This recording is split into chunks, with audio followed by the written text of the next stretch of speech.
Hello नमस्कार दोस्तों, स्वागत है आप सभी का हमारे और आपके अपने यूट्यूब चैनल मैथ्स टॉपिक में। आज हम बात करने वाले हैं कक्षा 10 विषय गणित माध्यमिक परीक्षा 2023 यानी आज ही के दिन 4 अप्रैल को कक्षा 10 का विषय गणित का पेपर हुआ है। हम उसके प्रत्येक प्रश्न का बहुत ही सटीकता के साथ आंसर देखने वाले हैं। प्रत्येक प्रश्न का आंसर देखेंगे, तो चलिए शुरुआत करते हैं।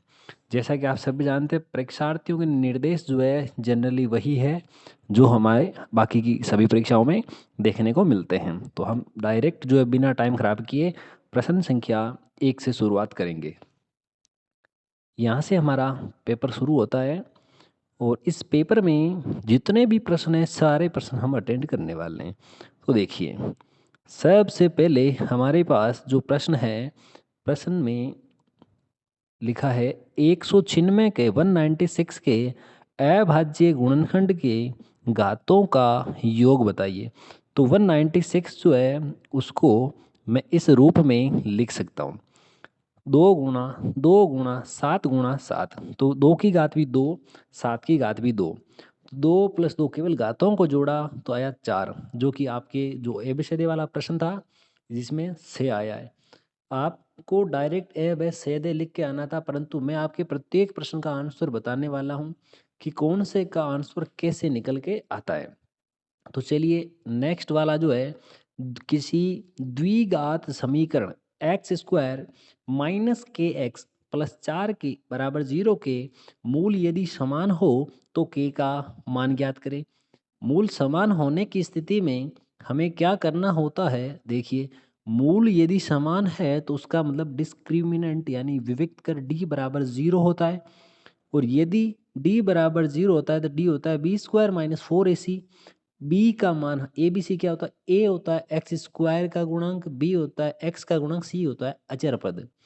तो बी स्क्वायर यानी माइनस के का स्क्वायर माइनस 4 गुणा 1 गुणा 4, 4 गुणा 4 16 हो गए। इधर एलएचएस में 16 माइनस के हैं, आगे जाएंगे तो प्लस के हो जाएंगे। के स्क्वायर बराबर 16 है तो के का मान ±4 होगा, जो कि ऑप्शन नंबर 4 है। आपको भ्रमित करने के लिए यहाँ प्लस का 4 और माइनस का 4 अलग अलग दिए जाएंगे, परंतु आपको ±4 को ही बताना है।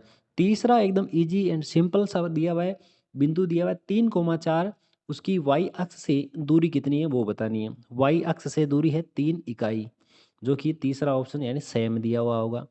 आगे वाला प्रश्न लिखा है 3x + 2y = 11, इसको संतुष्ट करने वाला कौन सा युग्म जो है वो सही है। तो देखिए, इस प्रश्न के लिए मैंने आपके लिए चारों एबीसीडी लिखे हैं। क्यों लिखे हैं तो सुनिए। जैसे इसका आंसर जो है पहला राइट है। कैसे राइट हुआ देखो, यहाँ इसका आपको आंसर करके बताया हुआ है। x की जगह 1 रखा, y की जगह हमने कितना रखा 4। तो यहाँ आया 3 गुणा 1 यानी 3, 2 गुणा 4 यानी 8, 8 + 3 11 होता है, और इसके राइट हैंड साइड में 11 चाहिए, यानी एलएचएस लेके चले थे, आरएचएस आती है। इससे ये समीकरण संतुष्ट होती है। इसके अलावा कोई भी ऐसा मान नहीं है जिससे ये संतुष्ट होती है, इसलिए ऑप्शन नंबर पहला करेक्ट होगा। प्यारे दोस्तों, प्यारे विद्यार्थियों, एक बात का ध्यान रखिए कि अक्सर जो है विद्यार्थियों की गलती जो होती है पहले, दूसरे और तीसरे प्रश्न में होती है। इसलिए हम प्रत्येक प्रश्न के प्रत्येक पॉइंट को पूरा डिटेल से देख रहे हैं कि आपकी गलती की कोई चांसेस नहीं रहे। आप कैसा पेपर करके आए हैं, आप पूरे पेपर का विश्लेषण देख सकते हैं। द्विघात समीकरण का विविक्त कर ज्ञात करना है। विविक्त कर होता है b² - 4ac। यहाँ b² यानी 10 का स्क्वायर माइनस 4 × a × c। इसको जैसे ही आपके सामने सोल्व किया हुआ है, उसका जो मान आएगा 100 - 36 यानी 64, जो कि चौथा ऑप्शन आपका करेक्ट माना जाएगा। यदि 18 a b और -3 यदि समांतर श्रेणी में है तो a + b का मान ज्ञात करना है। यदि ये समांतर श्रेणी में है तो हमें पता है समांतर श्रेणी के किन्हीं दो क्रमागत पदों के बीच का अंतर समान होता है। तो a - 18, b - a और -3 - b ये सारे सेम होंगे। तो मैंने पहले a - 18 और -3 - b को बराबर लिया है। देखो, मैं आपको एक बार के लिए यहाँ लिख के वापस बता सकता हूँ क्या क्या बराबर होगा। एक तो होगा a - 18, किसके बराबर होगा, ये हो जाएगा b - a, और ये भी बराबर हो जाएगा -3 - b के। कैसे हुआ, पहले वाला तो है a2 - a1, A3 minus A2 A4 minus A3। यदि समांतर श्रेणी है तो सारे बराबर होते हैं, तो मैंने पहला और तीसरा यूज में लिया। बीच वाला जो है इसको यूज में बिल्कुल भी नहीं लिया। इसको जैसे यूज में नहीं लिया तो A माइनस 18 बराबर है यदि इसके -3 माइनस बी के, तो माइनस का भी लेफ्ट हैंड साइड में आएगा तो प्लस का हो जाएगा। 18 इधर आएगा तो प्लस का, 18 माइनस 3 यानी 15, तीसरा ऑप्शन आ जाएगा। अगला त्रिकोणमिति का प्रश्न है, 3 गुणा सेक 45 गुणा कोस 45।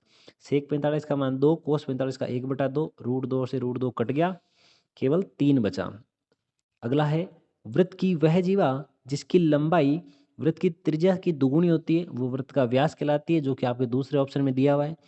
वृत्त की त्रिज्या दी हुई है तो परिधि ज्ञात करनी है। त्रिज्या 3.5 है, आप इसको 3.5 मान सकते हैं, या इसको ऐसा कह सकते हैं कि ये जो है 7/2 है।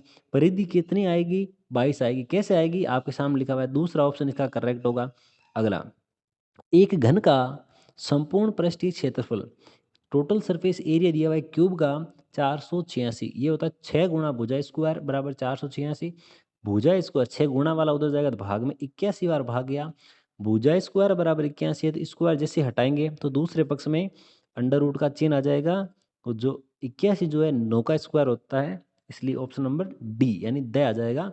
ओके, आगे बढ़ते हैं। प्रश्न पहले के 11वें पॉइंट पे एक बंटन दिया हुआ है, इसका बहुलक बताना है, और हमें पता है बहुलक होता क्या है, जिस नंबर की, जिस डिजिट की, जिस अंक की पुनरावृत्ति सबसे ज़्यादा बार होती है वही इसका क्या कहलाता है? बहुलक। यानी 4 की बारंबारता सबसे ज़्यादा है, पुनरावृत्ति वो ज़्यादा हुई है, 3 बार हुई है, इसलिए बहुलक हो जाएगा 3।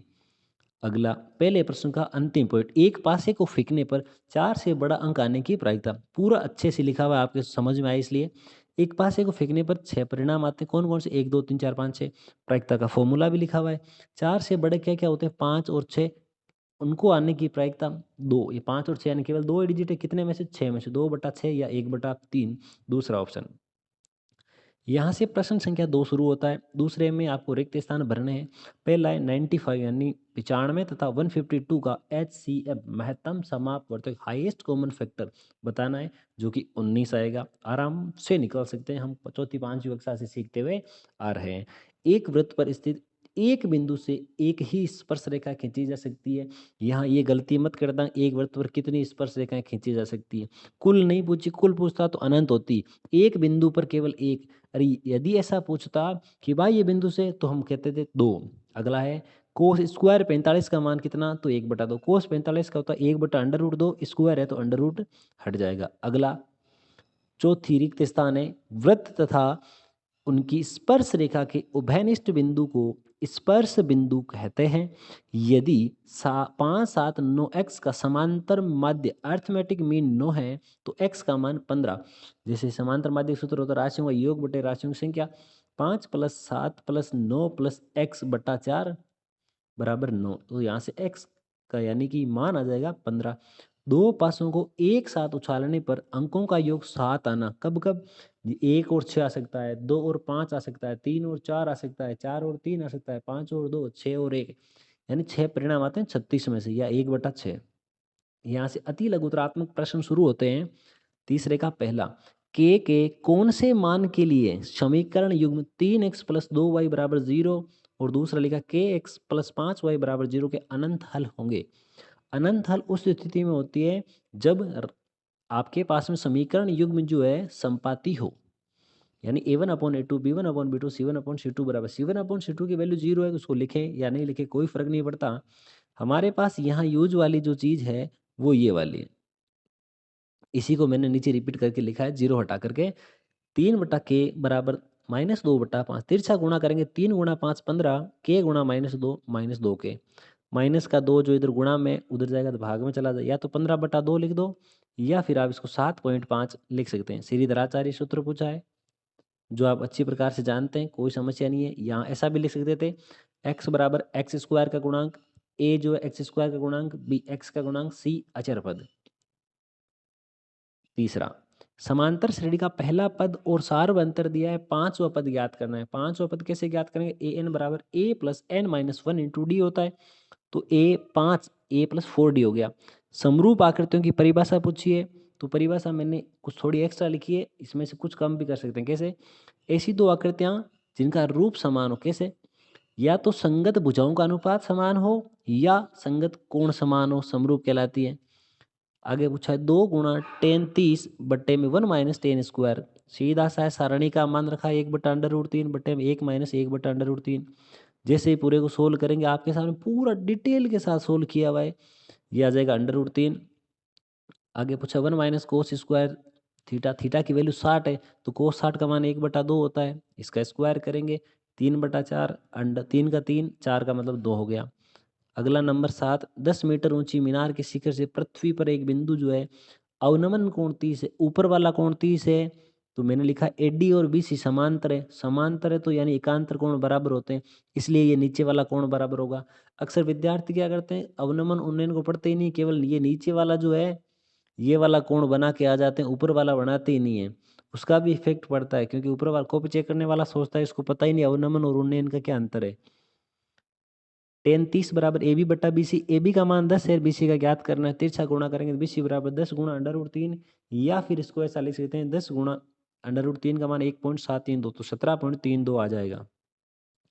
एक ऊर्ध्वाधर छड़ की लंबाई और उसकी छाया की लंबाई का अनुपात 1:√3 है, तो टेन थीटा बराबर लंब बटे आधार 1/√3 किसका होता है, 30 डिग्री का,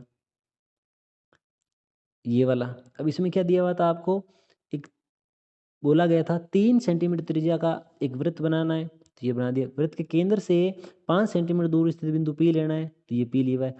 अब क्या करना था, ओपी का समद्विभाजन करना है। किसका समद्विभाजन करना है, जो ओ से पी तक की जो लाइन है इसका समद्विभाजन करना। आधे से ज्यादा प्रकार खोल करके एक चाप ऊपर नीचे काटा, ऐसे ये एक लाइन मिला दी। जहां पर ये ओपी के ऊपर ये पॉइंट आया, इसको केंद्र मानकर एक हमने ऐसे dot dot dot dot dot ये वृत्ताकार भाग बना दिया। अब जैसे ये वृत्ताकार भाग बना, ये डॉट डॉट वाला वृत्त पुराने मूल वृत्त को जहां काटता है, उस दोनों बिंदुओं को पी से मिलाया, पी ए और पी बी दो स्पर्श रेखाएं प्राप्त हुई। अब हमें ये भी चाहिए कि इनकी लंबाई कितनी है, या तो आप स्केल से माप के बता सकते हैं, या फिर हमने यहाँ पूरा कैलकुलेट किया हुआ है। समकोण त्रिभुज में कर्ण स्क्वायर बराबर आधार स्क्वायर प्लस लंब स्क्वायर, एक 5 है, एक 3 है, दूसरा 4, जो बाकी बचा वो 4 आ जाएगा। अगला पूछा 5 सेंटीमीटर का ये लंबा रेखाखंड खींचिए और उसे 2:3 में विभाजित कीजिए। तो 5 सेंटीमीटर का रेखाखंड खींचेंगे, फिर 2:3 यानी 2 + 3 5 चाप काटना है। तो यहाँ हमने जो है, यहाँ इस लाइन पर 5 चाप काटे हैं, सबको A1 A2 A3 A4 A5 नाम दे दिया। नाम आप कुछ भी दे सकते हैं। अंतिम चाप को A5 से मिला दिया। A5 पर जितना कोण है उतना ही A2 पर बनाया और बिंदु P प्राप्त हुआ। ये हमारा काम हो गया। अब पूछा था दोनों का मान ज्ञात करें, तो मान ज्ञात करने के लिए हम आपके सामने पूरा लिखा हुआ AP और BP का 2:3 है। पूरा मान ये आपके पास 5 सेंटीमीटर, तो इसको ऐसा भी लिख सकते हैं 2x + 3x = 5, x = 1, इसलिए AP 2 centimetre, BP 3 centimetre. Okay. 11 number, किसी वृत्त का त्रिज्य खंड जो है उसकी बात की जा रही है, वो उस वृत्त का चतुर्थांश है, जैसा फोटो बना हुआ है। तो केंद्र पर कितना कोण बनेगा, एकदम नॉर्मल से नॉर्मल की उसने 90 डिग्री। एक अच्छी प्रकार से फेंटी गई 52 पत्तों की ताश की गड्डी में से एक पत्ता निकाला जाता है, उस पत्ता के देहला होने की प्रायिकता बतानी है। तो देहला टोटल ताश में 4 होते हैं, 4/52 या 1/13। यहाँ पहला दूसरा तीसरा यानी से खंड जो ए भाग जो है, सेक्शन ए खत्म होता है। 30 नंबर के प्रश्न हम पूरे देख चुके हैं। अब हम बात करते हैं सेक्शन बे के ऊपर, यानी 2-2 नंबर वाले प्रश्न शुरू करते हैं। परिमेय संख्या 13/125 का दशमलव प्रसार, पूरा उत्तर आपके सामने लिखा हुआ है। देखिए, मैं हर एक स्टेप बाय स्टेप भी बता सकता हूँ, क्योंकि हमारे पास पूरा सिलेबस भी, वैसे आपने देखा होगा हमारे चैनल पर अपलोडेड है। हर चीज़ बताएंगे तो टाइम भी बहुत ज़्यादा लगेगा, इसलिए आप जो लिखा हुआ है उसको आराम से समझ सकते हैं।